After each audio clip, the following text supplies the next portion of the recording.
Alam mo ba? Malamang pinapanood mo ngayon ito sa iyong cellphone. Kaya ang tanong ko, adik ka ba sa cellphone?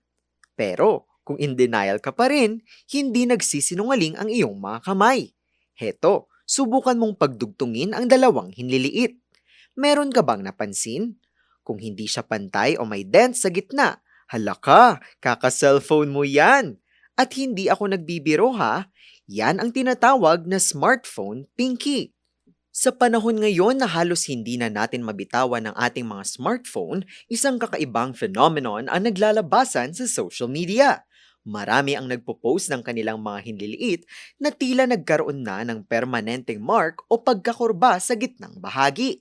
Ito ay dahil sa paraan ng paghawak natin sa ating mga gadget kung saan ang pinky finger ang nagsisilbing pangunahing support o patungan sa ilalim ng telepono. Ayon sa mga experts, ang kondisyong ito ay maaaring maituring na isang uri ng RSI o repetitive strain injury. Dahil sa bigat ng mga modernong smartphone at sa tagal ng oras na nakasalalay ito sa iyong pinky, ang mga soft tissues at ligaments ay naiipit. Bagamat hindi naman agad nababali ang buto, ang patuloy na pressure ay maaaring magdulot ng pamamanhid, pananakit o kaya naman ay paghina ng iyong grip. But don't worry, maaari naman itong maiwasan.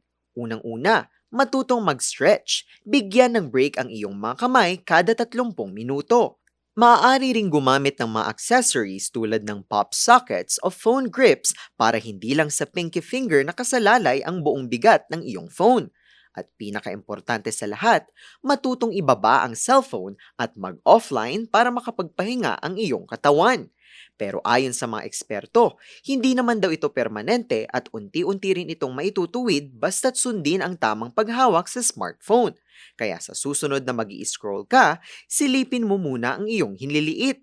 Baka iyan na ang pinakamalakas sa senyales na kailangan mo na munang magpahinga sa kaka-cellphone. May trivia ba kayong nais malaman? I-comment na yan at ito ay aming aalamin. Ngayon, alam mo na!